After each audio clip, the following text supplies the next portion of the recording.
各位观众朋友，大家好，欢迎收看今天的独立特派员，我是陈听玉。节目开始要带您关心的是，俄罗斯入侵乌克兰后，乌克兰成了战场，全世界都受到影响。面对拥核自重的俄罗斯，欧美各国避免直接军武介入，逐步加强制裁的力道，谨慎应对，避免挑动第3次世界大战。学者观察，欧洲东部几乎每10年左右就会发生一次冲突，停火只是为了累积下一次再夺取更多资源的准备。然而，战火下最无辜的永远是人民。现在超过280万的难民快速进入欧洲，为欧洲带来人道救援的重大挑战。独立特派员专访了2位在乌克兰的人权工作者，他们有人因为人权工作、人身安全受到威胁，必须逃离首都基辅，躲到相对安全的乌克兰西北部，但也因为靠近俄罗斯的边界，仍时刻感受到战争的威胁。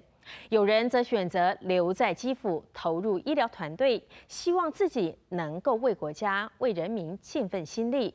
一起来看看他们的选择与故事。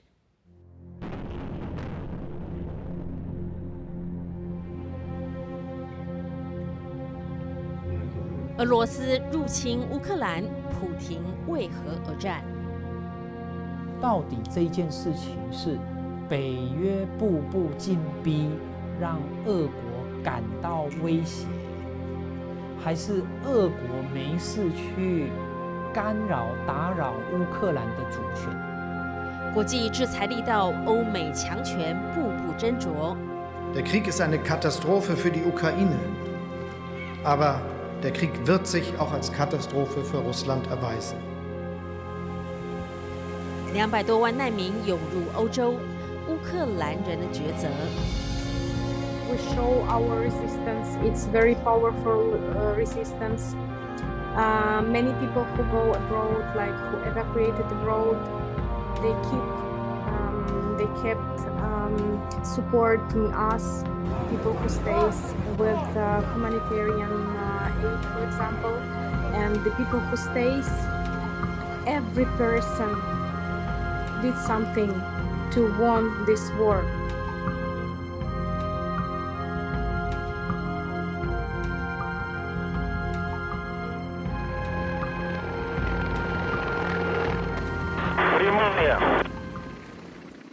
мною принято решение о проведении специальной военной операции.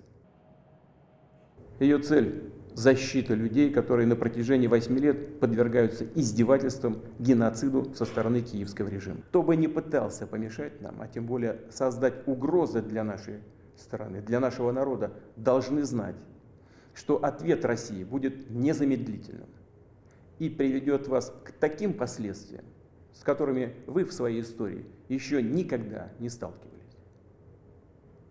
Мы готовы к любому развитию событий. 俄罗斯总统普廷不顾各国警告，宣布入侵乌克兰。当武力威胁成为现实，烟消战火四起，改变了乌克兰，也影响了全世界。Чи переконали Росію вчорашні санкції? Ми чуємо у своєму небі і бачимо на своїй землі, що цього недостатньо.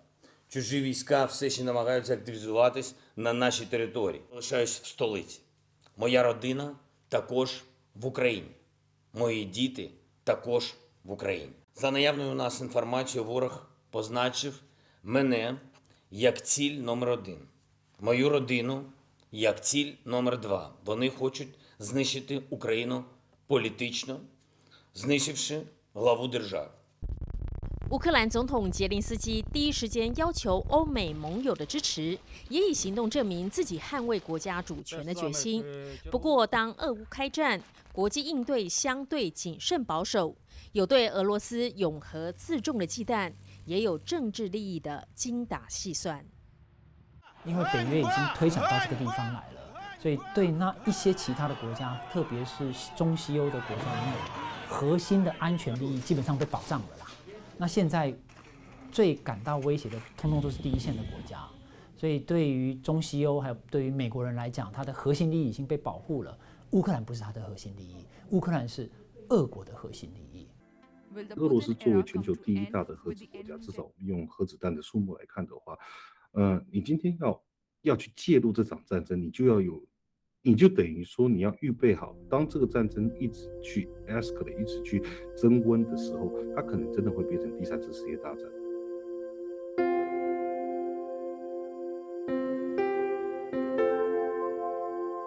随着俄乌交战时间拉长，俄罗斯坦克朝乌克兰规模最大的扎波罗热核电厂炮击。从卫星空拍画面仍可以看到俄军不断逼近首都基辅，甚至面临生化战的威胁，让各国开始逐步加强制衡力道。从金融经济制裁、禁止俄罗斯石油、天然气等能源进口，跨国企业陆续退出俄国市场，欧盟还有北约组织也采取更积极的动作。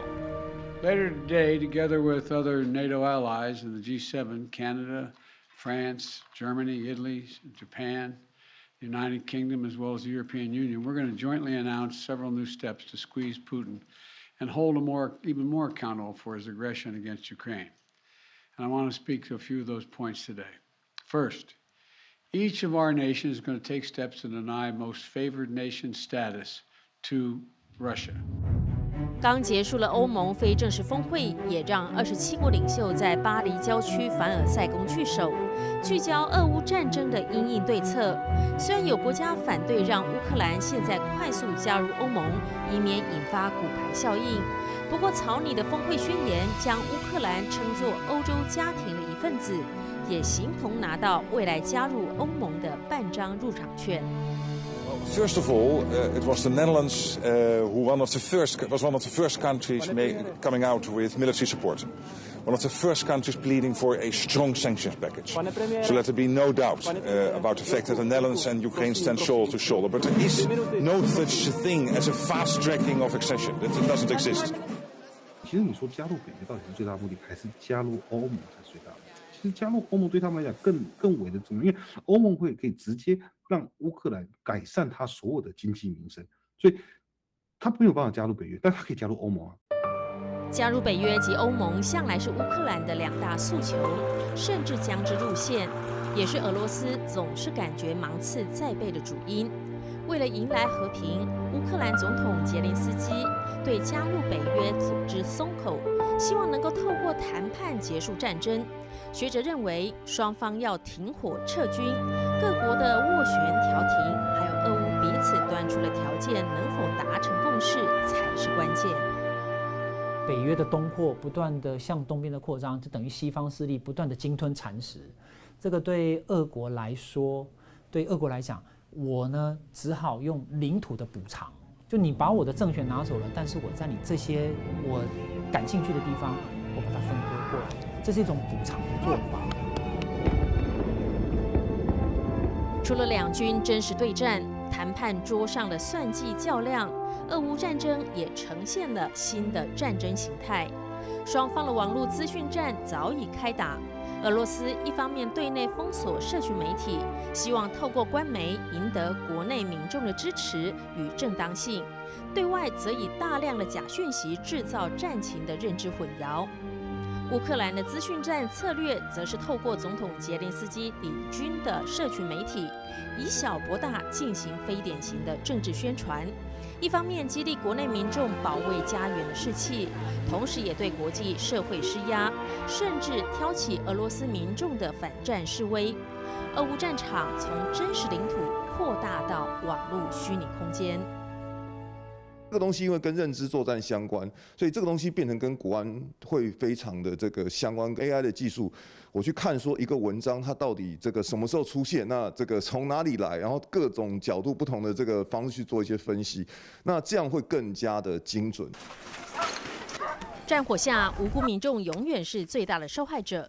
联合国估计，已经有超过280万的乌克兰民众涌入周边波兰、斯洛伐克、罗马尼亚、匈牙利还有摩尔多瓦等国家，命运未卜。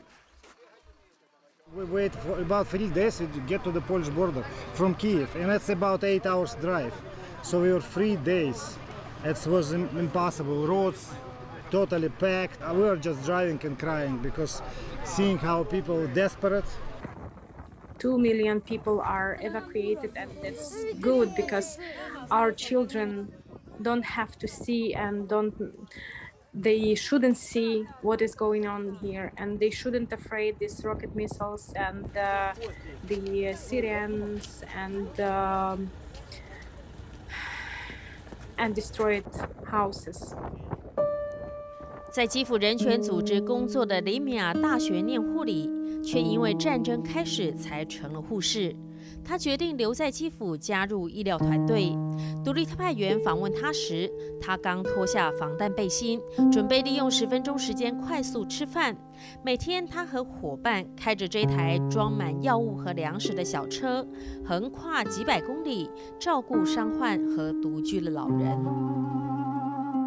Yesterday, I was like feeling, I felt that maybe that's it. Maybe that's it because it was heavy explosions around me, and I felt like maybe this was my life and it was good life, and maybe I have to say goodbye to my life, you know. But I kept doing what I'm doing.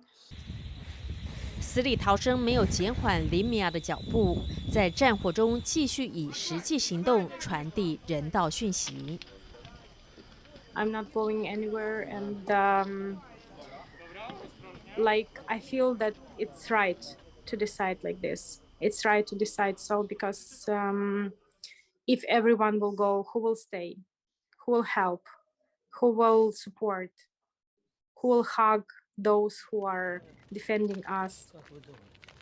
有人留下，有人却不得不离开。长期人道救援政治犯和国际记者的基辅人权组织执行长谭雅对独立特派员表示，战争后他必须在家中浴室、地下停车场还有地铁站中避难，也因为工作为自己的人身安全带来危险，他只能仓皇离开。I was driven in a car by the local people, local volunteers who still stay in Kiev, and I was picked up by my relatives who came to pick me up from the western side. But this is dangerous because Russian tanks can be on some roads, and there are also military planes that are bombing different places. So this is quite risky. 谭雅强调，俄罗斯对乌克兰及其他国家的侵害野心从没停过，各国不阻止，世界皆受害。And this is not the end. This is only the beginning. This is millions and millions of refugees that would run from Ukraine.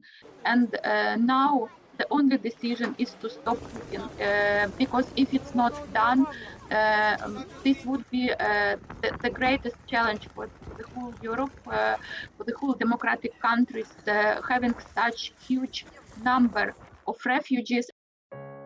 欧洲曾在2015年爆发叙利亚难民潮，百万叙利亚难民从海上和陆路进入西欧，加上当时面临 ISIS 恐怖攻击，不仅对欧洲社会带来巨大冲击挑战，更引发极右派主义兴起的危机。这次乌克兰虽然和主要东欧邻近国家在信仰、语言及文化、民族上都相容接近，欧盟也快速提供人道协助救援、接纳难民，但长期来看，除了汲取教训，还得有更细腻的政策配套措施。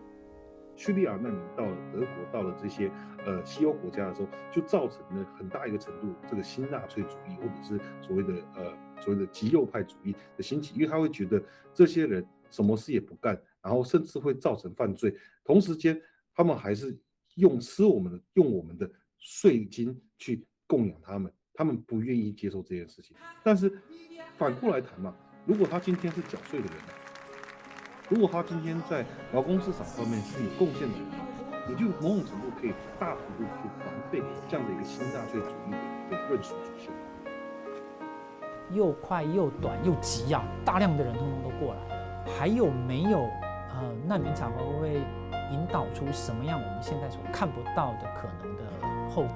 比如说，2015年这些来自穆斯林的难民潮，德国当时的梅克尔是张开双臂欢迎，可是很快的他在地方选举就落败了，然后这也间接导致他在党内地位的受创，然后再间接导致接下来他就即将步下舞台。这是一连串的那个连锁反应。俄乌战争不仅牵动全球政经变化，也让同样敏感的台海情势受到瞩目。乌克兰和台湾是否能类比？学者有不同观察。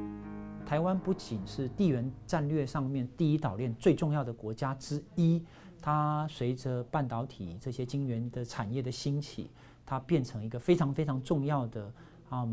在东亚甚至在全世界都扮演一个非常重要的角色。台湾也没有任何的国际条约保护台湾，但台湾还有一个美国的一个国内法所以国内法的位阶比国际条约当然还要低，而且它修改的方式也比较容易。但是就拘束力来讲，它还是比乌克兰还是再强一些。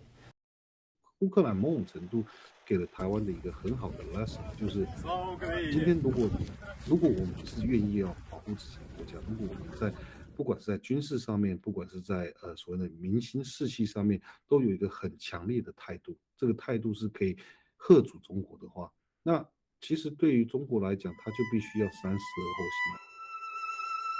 乌克兰的一位女性小提琴家 Vera 在地下室用琴声抚慰家人，也期待带来和平与希望。基辅市中心的独立广场上，也有音乐家们透过交响乐彼此支持打气。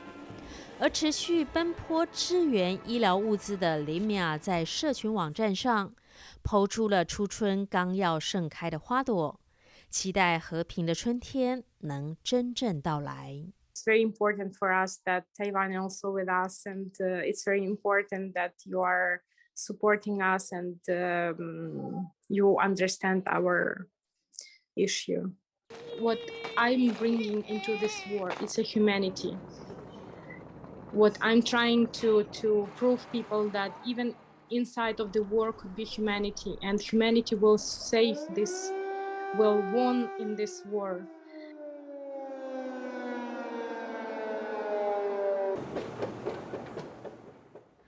有句古老的谚语说，和平并不是战争的缺席，而是当每个人的心中都能有真正的祥和宁静，和平才会真正到来。俄乌双方的谈判能不能尽快为人民带来和平，独立特派员也会持续为您观察。现在先休息一会儿，马上回来。